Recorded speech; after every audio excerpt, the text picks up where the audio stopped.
Hi everyone. Today we're going to be talking about eating disorders, so this is a trigger warning now if you think this isn't going to help you. Not everyone is able to talk about their eating disorder without having it flare up, so please click away if you don't want to talk about it. I wanted to talk about this because it's something that I have a lot of experience with, and I've noticed over the course of many years knowing a lot of trans people that I know more people who are trans with eating disorders than I do without. In fact, it's very hard for me to think of a trans person I know that has not at one point in their life struggled with an eating disorder. And I think that's because of two things. One, body dysmorphia and being transgender go hand in hand, and body dysmorphia is a key aspect in an eating disorder. And two, I think it's because a lot of trans people are so desperate to feel control over their body that an eating disorder is one way to do it. Because let's face it, HRT and transition is not as fast as people would want it to be. It's just not. Like, by the time you start your transition, you are a lot more ready for the changes and to live your new life than your body is. Your body's going to take time, whereas you don't want to take time. You have taken all this time to finally come to terms with it and finally do something about it, so you're going to be more ready. So a lot of trans women specifically turn towards an eating disorder because that kind of control and fast and oftentimes fast results makes them feel like they are getting closer to their goal every day. I think a lot of trans women can relate to the idea that thin and feminine are similar qualities. Like, society tells women you have to be tiny, you have to not eat anything, but you also have to be curvy, and it's this impossible standard, especially for trans women, because a lot of us were depressed people before we transitioned, so a lot of us were overweight or did carry extra weight. So transitioning, part of that journey is also us trying to come into our own, and almost all of us fluctuate in our weight over the course of our transition. When I first started, I've talked about this many times, but I got really deep in my anorexia, which was something I struggled with my whole life. But it got so bad, and I wasn't able to recognize that that was happening because I thought that all these changes that were happening to my body were as a result of my HRT, but in reality, my eating disorder was preventing my body from being able to process my medication. So there's a whole list of reasons why I want to talk about eating disorders for trans people, but the first one I want to emphasize is estrogen, especially for male to female transition, does not work properly if you are not properly if you're not getting the proper nutrients for your body. Estrogen binds to the fat in your body, and if you're like I was when you started your transition, it's possible that you have very little fat to begin with. So if you have very little fat, you start this medication that needs you to have fat, and then you get really deep in your eating disorder, you might be shooting yourself in the foot and unable to process your estrogen without even knowing it. For years, my doctors were baffled at the low levels of estrogen in my body, and looking at it now, looking back, I realize it was because of my eating disorder. A lot of trans people I know, not only do they eat a very small amount, some of them eat exclusively like nutrient supplements like Soylent or Huel or other types of nutrients that are supposed to be marketed at people who are trying to lose weight. But if there's one thing I could impassionately plea, is that all trans women put their weight loss on hold if they are just starting their transition. I understand you want to be thin. I understand that society tells you if you're not thin, you're not worth anything. But you will not be able to physically transition if you are amidst an eating disorder. And I've been 7 years on HRT, and I only in the past few years realized how much more was ahead of me once I started taking care of my body instead of worrying about it. Another thing I want to talk about is oral estrogen. I talked about this in one of my other videos, but oral estrogen can be tricky, especially if you are an older person. Older people tend to not get prescribed oral estrogen because it can be bad for your cholesterol. But as a young person who went on HRT, I was prescribed it, and I was super excited because I didn't want to give myself any shots. But it was amidst my eating disorder, and I learned after the fact that if you take oral estrogen but you're not properly eating, if you're taking it on an empty stomach, you will not actually metabolize the pills. You will pee them out. You will pee them out. And that is exactly what I did. So if you are on oral estrogen specifically, it is time for you to analyze, am I eating properly? Am I taking care of my body? Or am I riding the high of an eating disorder? Because what a lot of people don't acknowledge is that when you are anorexic or you have another eating disorder, a lot of times it's a way to feel in control. There is a kind of euphoria experienced by the anorexic person when they choose to not eat. It makes you feel in control. You get a little bit of a high almost. It's a type of self-harm. And if you do not acknowledge that most trans people in their life are going to experience an eating disorder, and this is not just me pulling this out of my ass. It is statistically significant. And the body dysmorphia that leads to an eating disorder is something that virtually every trans person experiences. And I just think it's really important to talk about it because I'm still dealing with my food anxiety. You know, I'm trying to force myself to eat in the morning. That's one of my biggest problems is in the morning I don't want to have food, so I end up going throughout the day without eating. And I take pills, I take medication. You cannot do that if you are on medication because you won't be able to give your body the chance to metabolize it. The older I get, the more I realize that these self-destructive behaviors that I have, they're not a make or break, you do this once you die, you know, but they're going to actively impact the health of my life as I move on and as I get older. And if I don't address it now, I could live with this problem my whole life. And I don't want to deal with health complications. There are a lot of health complications that can come from transitioning, and that is because it's a lot to put your body through. It's on top of all the other things that happen when you transition. I did a video on this. A person cannot change physically, mentally, socially, sexually, all at the same time without really having it affect their mental health. So you need to take care of yourself. And if there's one thing I could say to another trans person who's watching this who maybe hasn't eaten yet today, you know, start small. Get like some bread, put some peanut butter on it. Just have something, you know. Baby steps are really important, and I cannot tell you the difference that I noticed in my transition once I stopped my anorexic tendencies and allowed my body to gain some weight, because you will gain weight. If your estrogen is not making you gain weight, then it's not working properly. And it needs fat to deposit. It needs to find fat in the body. Otherwise, you're just going to pee it out.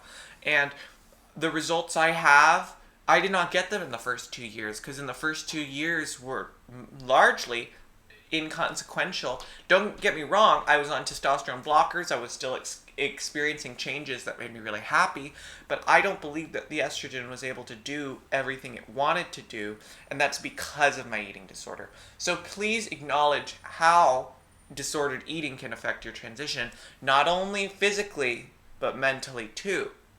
It's not good for you.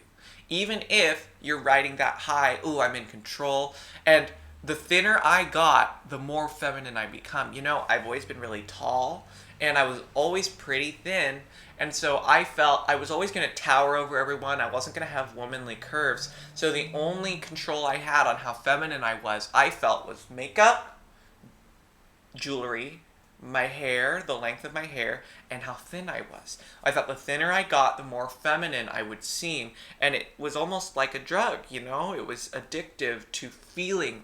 It was addictive to feel thin and feel small, you know? When I was younger, I was quite short, and I really liked it, and I hit a growth spurt when I was 13, and I grew like a full foot over the course of one summer. And I remember coming back to school and suddenly I was towering over everyone, and I was so upset and I was so self-conscious.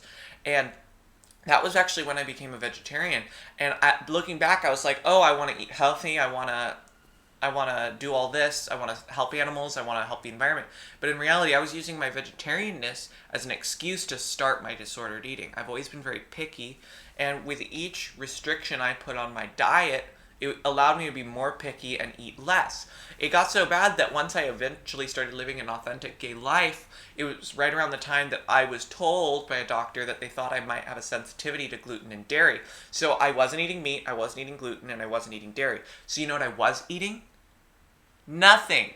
And that, now, looking back, was really, really bad for me. I dealt with fatigue, I dealt with depression, I dealt with insomnia, and I think that all of those things were not helped by my inability to eat.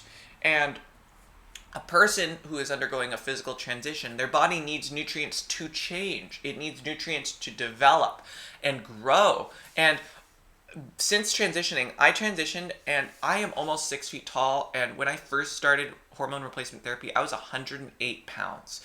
And I am now over 150 pounds. And I think I look great, I feel great, but all that fat, that was what my body wanted to have, but it couldn't because of my eating disorder. And I do not think I look fat despite gaining over 40 pounds.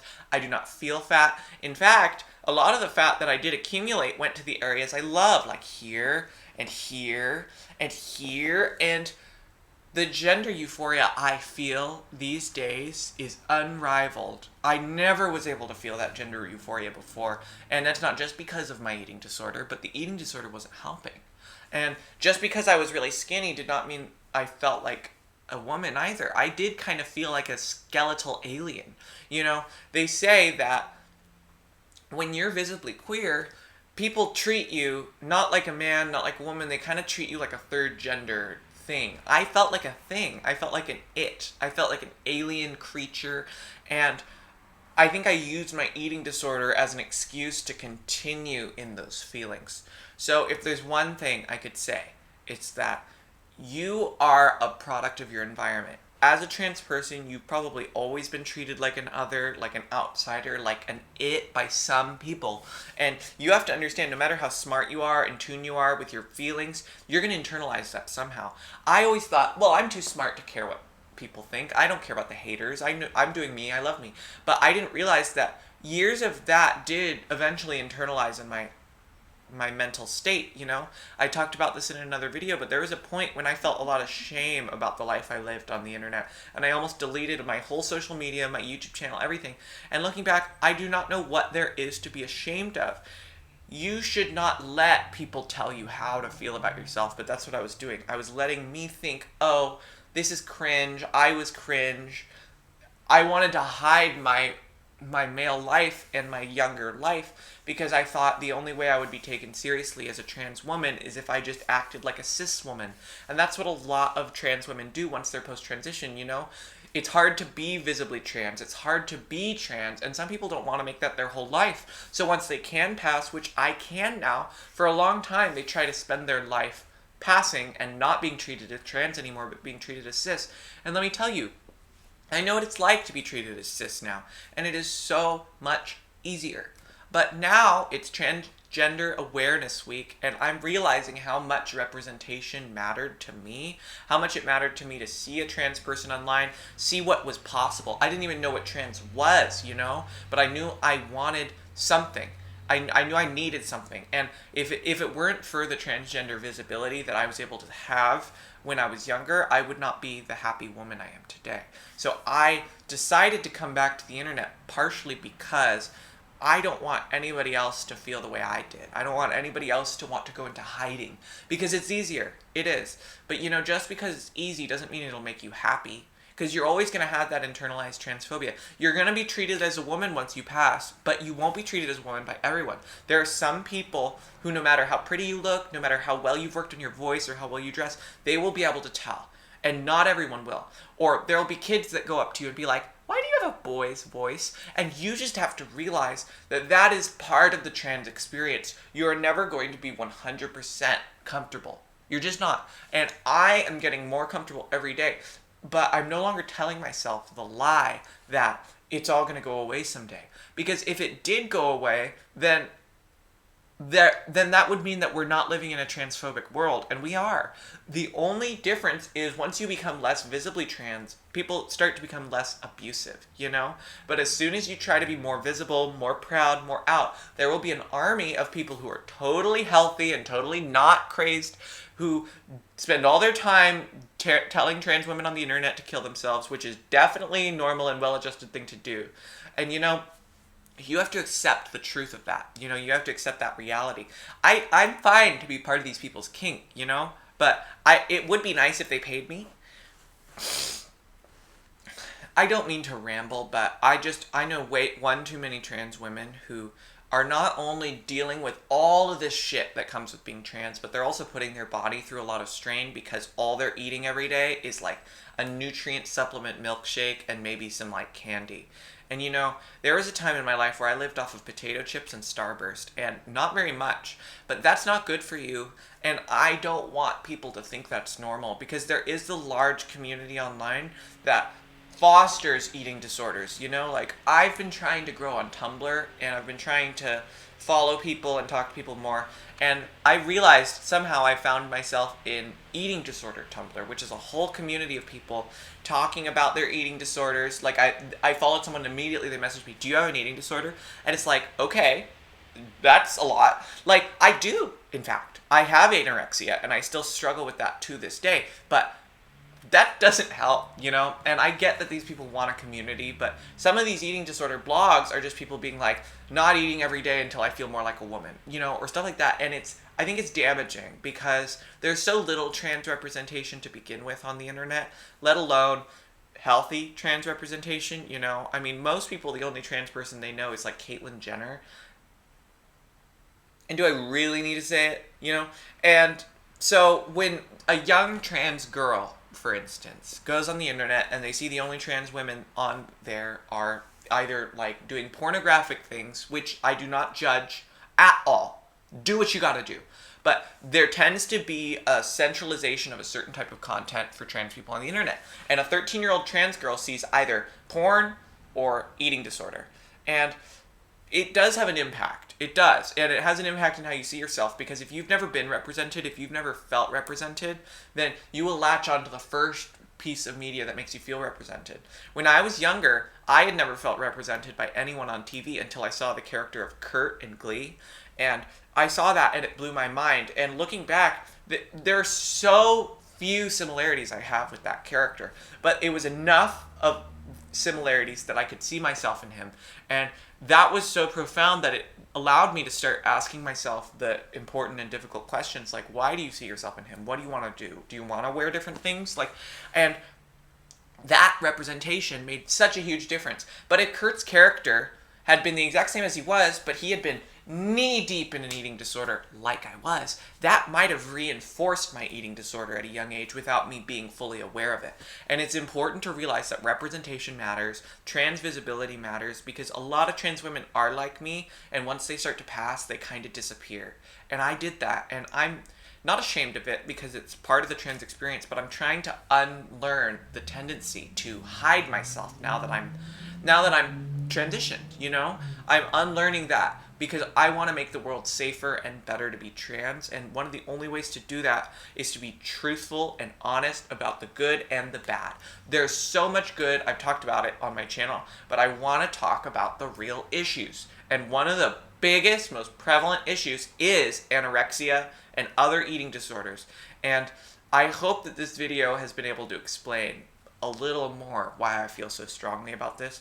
If you are amidst an eating disorder, please do not feel shame. So many people go through it, and it is one of the hardest things to shake. It really is. You know, we need food to live. Whether your eating disorder is binging and purging or being unable to eat, it is such an integral part of our lives that no wonder so many people have anxiety about it.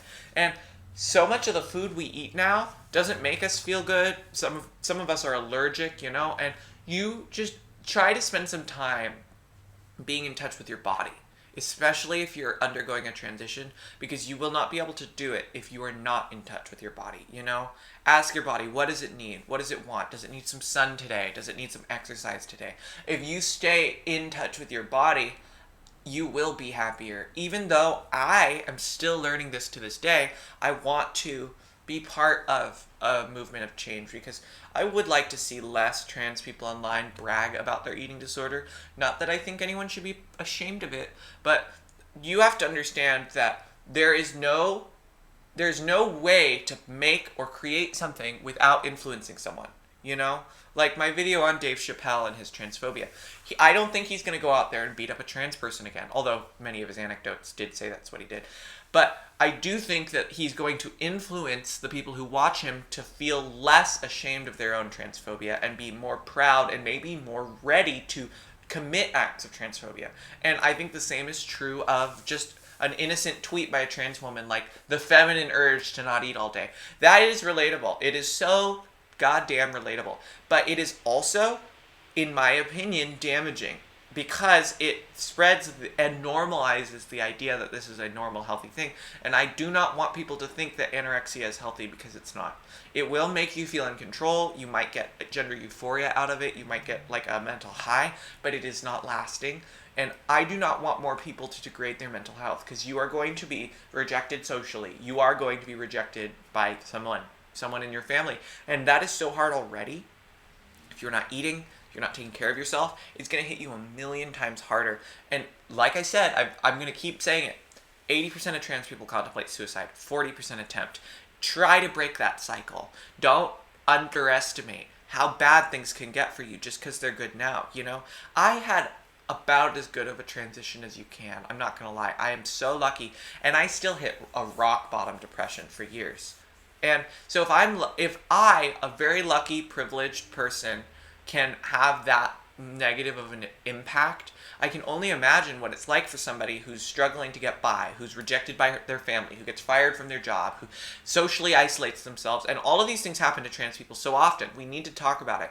We need to acknowledge the elephant in the room.